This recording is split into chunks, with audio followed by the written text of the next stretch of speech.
Hola, bienvenidos en 5 Insight, una sección en donde analizamos el sector financiero desde un punto de vista diferente. En esta primera entrega vamos a hablarles de 5 insights que hemos encontrado del sector financiero estadounidense.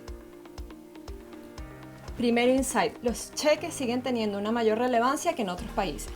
Esto lo podemos ver reflejado en este primer gráfico en donde están los diferentes instrumentos de pago y en el caso de Estados Unidos tenemos que los cheques ocupan 9% de ese volumen total de pagos. En el caso de China, por ejemplo, lo vemos acá, esto ocupa 0%, es decir, los cheques no tienen ningún tipo de peso.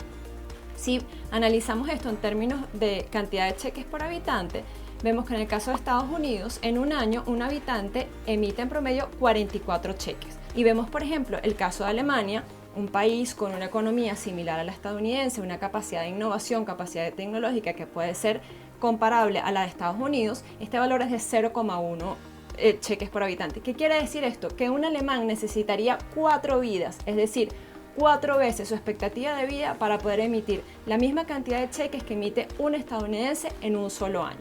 Si vemos en el caso de China, que es la segunda economía del mundo, tenemos que es 0,2. ¿Qué quiere decir esto? Que un país como China, que tiene 4 veces la cantidad de habitantes que tiene Estados Unidos, emite 50 veces menos cheques que los que se emiten en Estados Unidos. Segundo insight, hay un peso importante en las sucursales físicas de los bancos comerciales. Si vemos la tasa de sucursales físicas por cada 100.000 habitantes, tenemos que en el caso de Estados Unidos esta tasa es de 31 sucursales de bancos comerciales. Si lo comparamos con la media mundial, tenemos que esta es de 12. Ustedes pudieran pensar, claro, pero es que en la media mundial hay países muy pobres que por lo tanto tienen menor capacidad para tener tantas sucursales.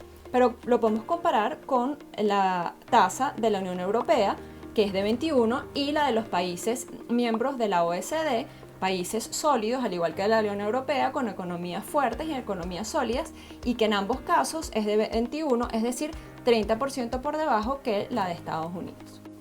Tercer insight, prevalece el uso del teléfono como medio de comunicación favorito de los clientes con sus bancos por encima de los canales digitales. Si vemos los resultados de esta encuesta realizada entre diciembre de 2019 y abril de este año, tenemos que el uso del call center en los bancos aumentó 15%, comparado con un aumento de 8% de la banca en línea y, lo más relevante, de solo 1% de la banca móvil. Es decir, hay una preferencia clara por el uso del teléfono para comunicarse con el banco. Si lo vemos incluso a nivel de perspectivas, tenemos que, si bien se prevé un aumento de los canales digitales, en el caso de la banca en línea sería de 10% y de la banca móvil 6%, este aumento sigue siendo bastante discreto. Lo podemos comparar, por ejemplo, con China, un país donde muchos están apuntando. En el caso de la banca en línea, este aumento es de 31%, es decir, 3 veces más que el previsto en Estados Unidos, y de la banca móvil de 30%, es decir, 5 veces el de Estados Unidos. ¿A qué se pudiera deber esta diferencia que existe en Estados Unidos y esta preferencia por el uso del teléfono? Bueno, que en este país hay ciudades que tienen alto tránsito vehicular, por lo tanto la gente pasa mucho tiempo en su automóvil y pudiera utilizar este tiempo para, vamos a decir, este tiempo ocioso para comunicarse con su banco. Y en este caso, el método de comunicación más sencillo y más seguro sería el teléfono. Cuarto insight, el proceso de Open Banking en Estados Unidos se ha dado de manera mucho más lenta que en otras partes del mundo como pudieran ser Europa o Asia.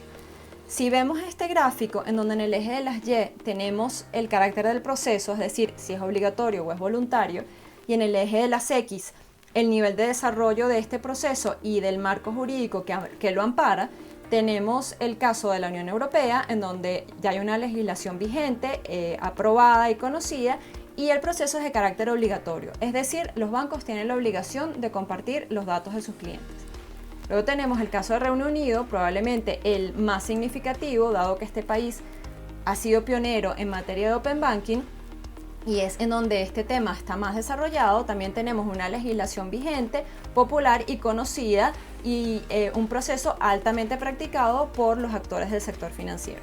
Vemos en el lado opuesto el caso de Estados Unidos, en donde el proceso probablemente sea de carácter obligatorio y lo más significativo es que todavía se encuentra en discusión la legislación que ampararía este proceso. ¿Qué implicaciones tiene esto en Estados Unidos? Bueno, entre otras cosas que la fintech, por ejemplo, para poder acceder a los datos de sus clientes, lo tienen que hacer a través de screen scraping. Es decir, esto supone riesgos en materia de seguridad mucho más altos que lo que pudieran ser si se hiciera a través de APIs o de token. Quinto insight, existe una preferencia por bancos estatales o de menor tamaño. Para decir esto nos basamos en el último ranking realizado por Forbes y Statista en materia de satisfacción al cliente.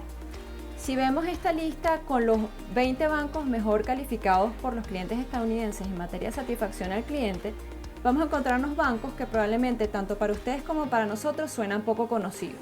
Y vemos por ejemplo el caso de Citibank, uno de los grandes bancos que ocupa recién el puesto 71, y Bank of America o Wells Fargo ni siquiera aparecen en esta lista. Si vemos ahora el ranking por país, vemos que en el caso de los otros países encontramos bancos grandes, como puede ser el caso de ING, Santander, BBVA, Itaú, Bradesco, Bank of Scotland, y cuando no son estos grandes consorcios, estos grandes bancos, encontramos bancos digitales que son todos estos que ustedes ven resaltados en blanco. En Estados Unidos, estas dos características no se presentan. ¿Qué concluimos entonces con estos 5 insights que les presentamos en esta entrega? Que Estados Unidos, cuna de Silicon Valley, cuna de grandes disrupciones tecnológicas, de grandes startups, la génesis de la innovación tecnológica, pareciera que la industria financiera tiene un panorama diferente. Pareciera que la industria financiera no es el lugar para mirar.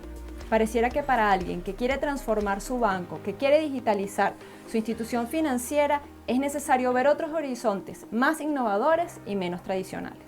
Muchísimas gracias por su atención. Esperamos que la información presentada en esta entrega haya sido de su agrado y sobre todo haya sido de utilidad para ustedes. Los invitamos a seguirnos en N5 Now y los esperamos en una próxima entrega de En5 Insights. Chao.